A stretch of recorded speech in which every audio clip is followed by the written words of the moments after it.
আমি যার পাচ্ছি না কুমুদ, আমি যার পাচ্ছি না, আমি যার পাচ্ছি না। চিত্রা, বিশ্বাস করো, কদিন ধরে চিন্তা করে মনের সঙ্গে যুদ্ধ করে আমার হৃদয়টা যে কত বিক্ষত হয়ে গেছে।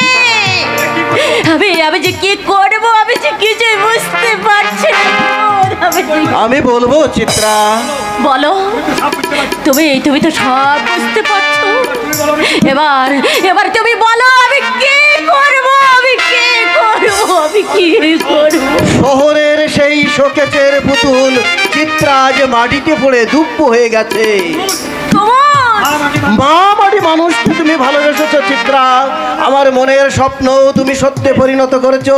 ওই শিব ঠাকুর তোমাকে শাশ্বতী নারী রূপে গড়ে তুলেছে, তাই তোমার উচিত শিব ঠাকুরকে, ওই শিব ঠাকুরকে আরো আরো সাহায্য করা। তা বোধহয় আর আমার পক্ষে সম্ভব হবে কেন? না। দাদাকে তো তুমি দেখেছো। তাহলে তোমার আমার স্বপ্নের প্রতীক ওই শিব ঠাকুরের কর্মযজ্ঞ কি শেষ হবে না? হতাশা, বঞ্জনার, অবজ্ঞার অন্ধকারে ঘুমিয়ে থাকবে মা মাটি মানুষ? না না না না না, তা কিছুতেই হতে পারে না। তোমাকে ওই শিব ঠাকুরের পাশে পাশে থাকতেই হবে। বলো, কলঙ্ক তাহলে আমার কি করে মুছে যাবে? বলো, কলঙ্ককে তুমি অলংকার করে নিও চিত্রা। শিব ঠাকুরকে তুমি বলো শিব ঠাকুরকে তুমি বিয়ে করো চিত্রা।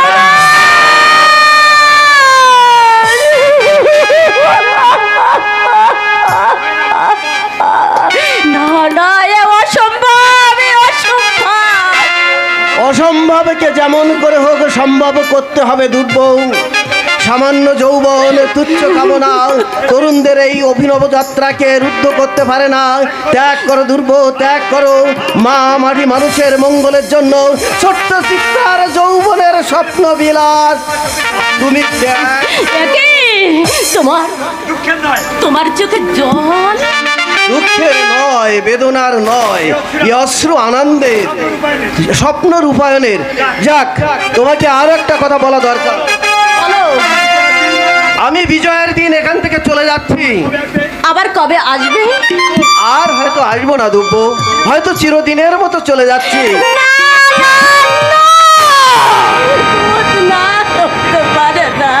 দুব্ব, আজ আর তোমার কোনো দুর্বলতা সাজে না। তাছাড়া সরকার আমার কাছে সন্তুষ্ট হয়ে এখান থেকে ট্রান্সফার করে ওই পুরুলিয়ায় পাঠাচ্ছে। সেখানে গিয়ে আমাকে গড়ে তুলতে হবে আরো এক শিব ঠাকুর। মানুষ চাই দুব্ব, মানুষ। মা মাটি মানুষের দুঃখ বেদনা দূর করতে এই গ্রামে গ্রামে গড়ে তুলতে হবে অনেক শিব ঠাকুর, যাদের দেবী হবে মা, মা হবে মাটি, আর দেবতা হবে মানুষ। আমি সেই মানুষ চাই দুঃখ, আমি সেই মানুষ চাই।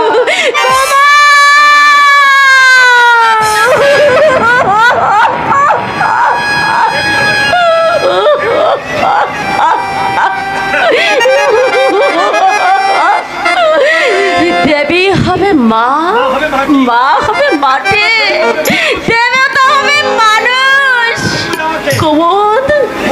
কুমুদ আমাকে মুক্তির বাণী শুনে গেল, মুক্তির বাণী। জানেন বিডিও বাবু, আমি ঠিক করে ফেলেছি, আমি দুপুর কথা রাখবো, আর কাল থেকে মদ একদম খাবো না, আর দুপুর কথা মতো আমি চলবো। আরে কি ব্যাপার, তুমি এখানে একা একা আরে তোমার চোখে জল, আবার কি ব্যাপার? আচ্ছা, বিডিও বাবু তোমাকে সঙ্গে করে নিয়ে গেল না? না, আমাকে তোমার কাছে দিয়ে গেল। হ্যাঁ, ছি ছি ছি ছি ছি ছি, শালা ভিডিও আমাকে লম্পট মনে করেছে, তাই না? দাঁড়াও ভিডিও, তোমাকে আমি কি ভেবেছো তোমরা, কি মনে করেছো তোমরা আমাকে? আমি মদ খাই বলে আমি শালা একটা লম্পট? শালা ভিডিওর মাথা যদি আমি না ফাটাই তাহলে আমার নাম শিবুই নয়। শিব ঠাকুর কুমুদ বলে গেছে। বলো দেখিনি কুমুদ কি বলে গেছে, সে শালার ভিডিও কি বলেছে? আমাকে তোমার জীবনে সঙ্গনী করে নিতে। তার মানে? মানেটা তুমি নিজে করে নাও। না, না, আমি আর বলতে পারবো না, আমি আর বলতে। হ্যাঁ তার মানে? আচ্ছা দুব্বু কি বলে গেল কথাটার মানে তো আমি কিছু বুঝতে পারলাম না। শিব ঠাকুর দুব্বদি বাড়ি চলে গেছে, এবার বার করব। কি বার করবি? হ্যাঁ বার করব। কি বার? কথা দিয়েছি, আজ কথা দিয়েছি, দুব্বুকে কথা দিয়েছি, কাল থেকে আমি একদম শালা ওই মদ আর খাবো না, ভালোভাবে কথা বলতে চেষ্টা করবো। আজ শালা পেট ভরে মাল খেয়ে দেবো। দাঁড়া দাঁড়া, কথা দিয়েছি কাল থেকে আর খাবো না, আজ শালা বোতল ভরে একবার পেট ভরে খেয়ে নেবো। আজ দাঁড়া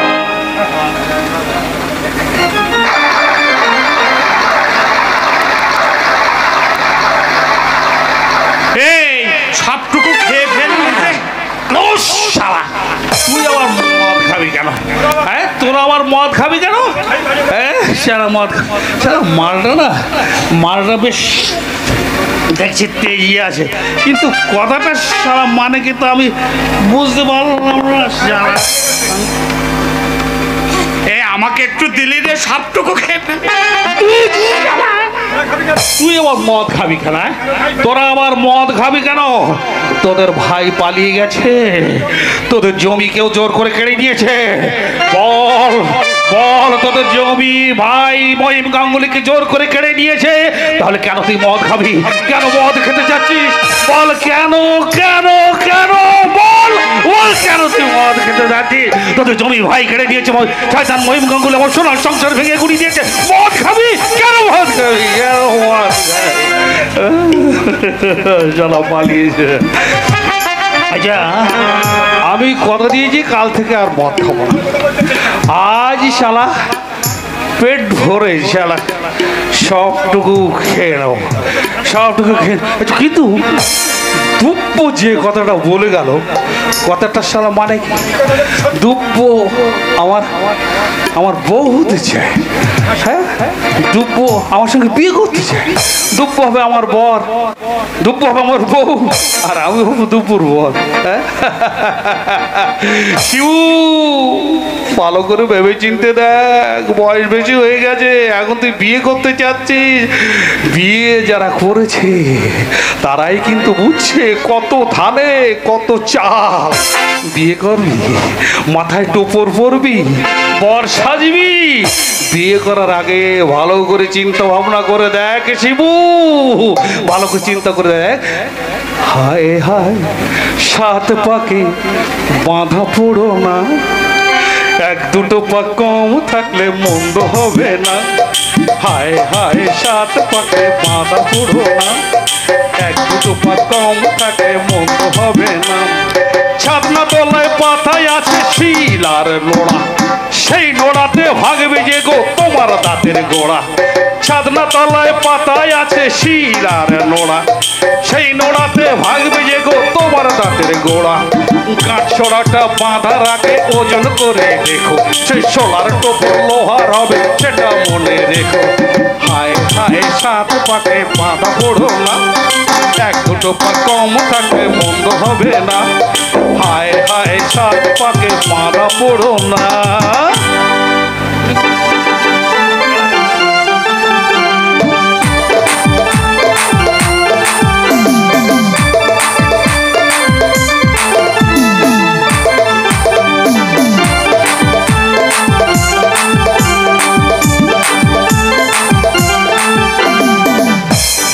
আজকে যাচ্ছ বরের বেশে, মাথায় টোপর দিয়ে, কত ধানে কত চাল যে বুঝবে দুদিন পরে। গোলাপেতে কাঁটা আছে তাতে গন্ধ, বিয়ে করে কেউ বসকি কারো কপাল বন্ধ। গোলাপেতে কাঁটা আছে তাতে গন্ধ, বিয়ে করে কেউ বসকি কারো কপাল বন্ধ। লটারি তো সবাই কাটে যেতে ভাগ্যবান, বিয়ে করে যে জন সুখী সেজন পুণ্যবান। হায় সাত পাকে বাঁধা পড়ো না, এক দুটো পা কম থাকলে বন্ধ হবে না, হায় হায় সাত পাকে বাঁধা পড়ো না। মারটা না বেশ ভালো লেগেছে, কথা দিয়েছি কাল থেকে আর খাওয়া দাবো না, আজ শালা মারটা না সম্পূর্ণ শেষ করে দেবো, আর খাবো না, আর খাবো না, কথা দিয়েছি দুপুরকে কথা দিয়েছি আর খাবো না, আজ শালা শেষ করে দিয়ে।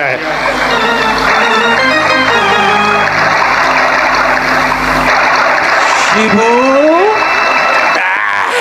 শিবু, কোন শালা কোন শালা আমার শেষ মাল খাওয়াটা পায়মাল করে দিতে এসেছিস? কে তুই? আমি মহিম,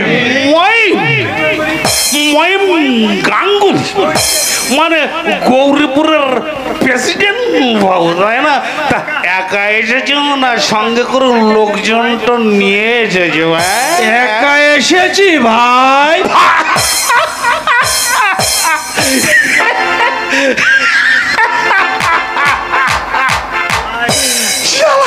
শালা ভূতের রোগের রাম নাম শুনছি, তা কি মতলব নিয়ে এসেছে শুনি?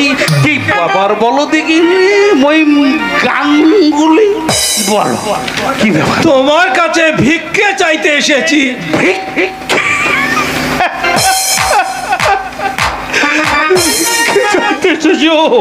শালা আমার ভাইটাকে ইয়োর করে কেড়ে নিয়ে জমিগুলো সব মেরে দিয়ে এই মুখ্য মাতাল শিবুর সঙ্গে আর কি মারতে এসেছো, আর কি মারতে এসেছো, আর কি মারতে এসেছো, তাই না? শোনো শোনো শিবু, শোনো, বলে তোমার ভাইয়ের জমি সব আমি তোমার নামে লিখে দেবো। তোমার সাথে আমি আর কোনোদিন ঝগড়া করব না। আচ্ছা ঠিক আছে, কি করতে হবে আমাকে? ওই চিত্রাকে আমাকে ভিক্ষে দাও। এতক্ষণে শালা তোমার মতলবটা আমি শালা পরিষ্কার ভাবে বুঝে গিয়েছি। তুমি তো বুদ্ধিমান ছেলে। শালা get out, শালা get out, তেল মাখিয়ে কাজ হাসিল করতে তাই না? না না তা হবে না, ওই দুব্বকে আমি বিয়ে করবই। এই মাতাল লম্পট মুখ্য চাচা শিবুই হবে প্রেসিডেন্ট গাঙ্গুলির, মহিম গাঙ্গুলির ভগ্নী। কথা শোনো শিবু।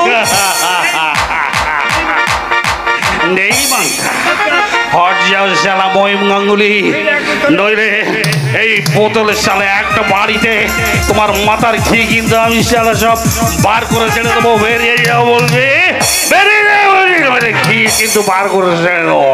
আচ্ছা ঠিক আছে।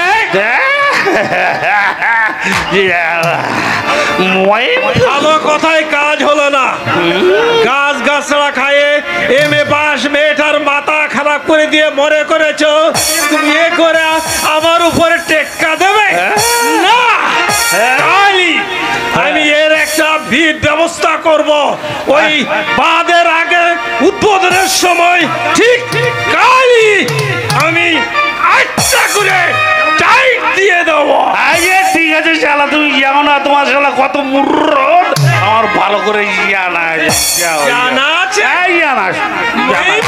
গাঙ্গুলিকে জানা আছে, ভালো করেই জানা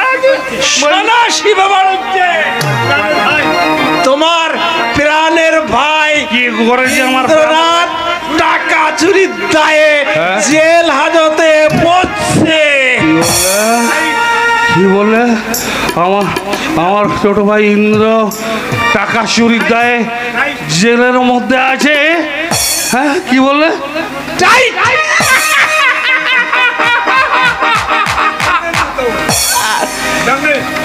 জন্মের মতো টাইট দিয়ে দিয়েছি। গৌরীপুরের শিব ঠাকুর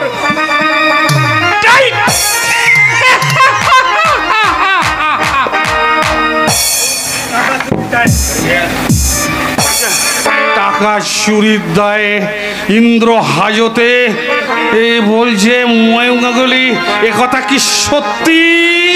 শিব সত্যি। হ্যাঁ। কাল ভোরে তোকে কলকাতায় যেতে হবে।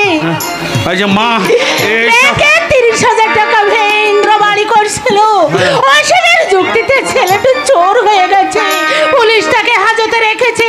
কাল টাকা জমা দেওয়ার সেদিন না দিতে পারলে আমার ইন্দ্রের জেল হয়ে যাবে বাবা। আচ্ছা, ইন্দ্র যে টাকা চুরি করেছে এই কথা তোমাকে কে বলেছে?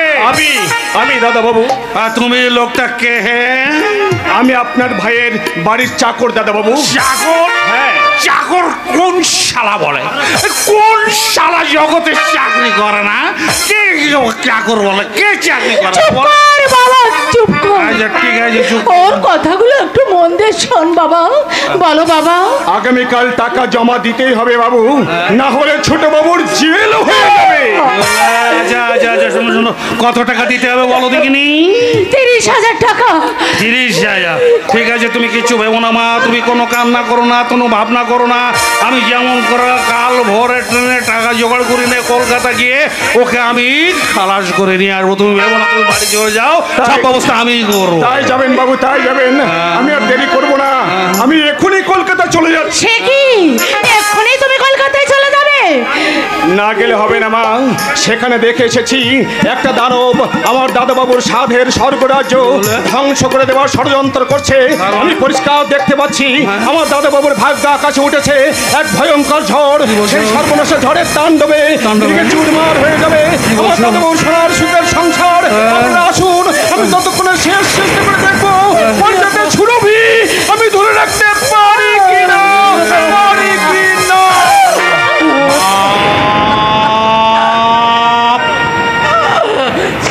মা বাবু, যাও, তুমি ঘরে বেরিয়ে যাও। তুমি একদম কান্নাকাটি করো না, কোনো ভাবনা চিন্তা করো না, সব ব্যবস্থা আমি করবো মা, আমি করবো। কিন্তু শিবু, অত টাকা তুই কোথায় পাবি বাবা? জমিগুলো সব বিক্রি করে দাও। শিবু, আমার মা কাঁদবে, ভাই জেলের অন্ধকারে বসে মারবে, আর আমি জমিগুলো ধুয়ে ধুয়ে জল খাবো? না না, তা কিছুতে হবে না মা, তা কিছুতে হবে না। আমি জমিগুলো সব বিক্রি করে দিয়ে আমি যেমন করে হোক আমি ইন্দ্রকে আমি মুক্ত করবো। তুমি একদম কান্নাকাটি করো না, আমি তোমাকে কথা দিয়ে যাচ্ছি, তুমি মোটে কান্নাকাটি করো না, তুমি ঘরে ফিরে যাও। আমি আজ রাতেই হ্যান্ড নোট লিখে দিয়ে রায় বাবুর কাছ থেকে টাকা নিয়ে যেমন করে কাল ভোরে ট্রেনে সোজা কলকাতা চলে যাব। মা, আমি তোমাকে কথা দিয়ে যাচ্ছি মা, আমি যদি ইন্দ্রকে আর বৌমাকে ফিরিয়ে আনতে পারি তাহলে আমার এই মুখ আমি তোমাকে দেখাবো, আর তাই যদি না পারি তাহলে আর আমি তোমার কাছে কোনোদিন ফিরে আসবো না। মা, তুমি কান্নাকাটি করো না, তুমি ঘরে ফিরে যাও। আমি যেমন করে তোমার ভাই আর বৌমাকে আমি ফিরিয়ে তোমার কাছে আনবো। তুমি নিশ্চিন্ত হয়ে ঘরে যাও মা, আমি যাচ্ছি তাদের ফিরিয়ে আনবো।